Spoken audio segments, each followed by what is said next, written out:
I have finished my I just did 4 rows, and I pulled through and cut a fairly long tail because we're going to use it for sewing. And I've thread my little yarn through a tapestry needle, which has a larger eye and a blunt tip. And all we're going to do is match these 2 sides together and kind of start sewing in a, I like to just kind of sew in a circular motion is what it's more like in and out, and around. So we're just kind of working in a circle. Get that up on there. So that's how you'll sew the 2 sides together. Oh, this yarn is so nice to work with. Any sort of missed stitch, you're not going to see that. It will just be hidden away. So why don't you work your yarn all the way up the side, pull it pretty tight, and then when we get to the top, we'll gather the top of that hat in. And I'll show you how to do that.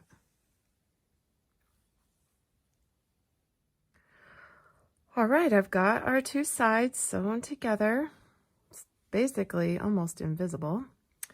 Now, of course, you still have your starting chain or starting tail, and we'll have to weave that in later, or maybe we'll use it to secure further. But let me show you how to simply gather the top of this hat in.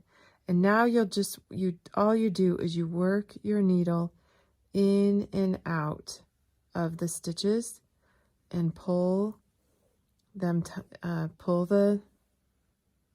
tight together. You just kind of pull them together. And that's how your hat will be gathered in at the top. Now, for this baby toddler version, I'm not going to be attaching a pom-pom. And I'm assuming, I haven't tried this yet, but I'm wondering what a velvet pom-pom would look like. I haven't made one. Maybe I will later. Maybe you'll want to experiment with that and make a velvet pom-pom. Otherwise, you can buy a fur pom-pom. We think that looks really pretty. But for this small hat, I don't have a small fur pom on hand, so I'm just going to leave it gathered at the top. I think it'll be really cute anyway. All right, I'll finish this and I'll come back and I'll show you the finished hat. All right, here's our finished little hat for probably that 6 to 12 month size. I need a grandbaby to try this on, but anyway, I think it turned out so cute and so simple. Oh, I hope you give this velvet a try. Keep your stitches tight. That is one trick that we always recommend. So even if that H hook was giving you really loose tension, go to an F and then go even, a G and an F. But look how cute. So I did turn this hat inside out, and I was going to tell you that I ended up just really knotting those 2 ends, knotting them together, tied them in like 3 or 4 knots, just to really make sure that they stay together.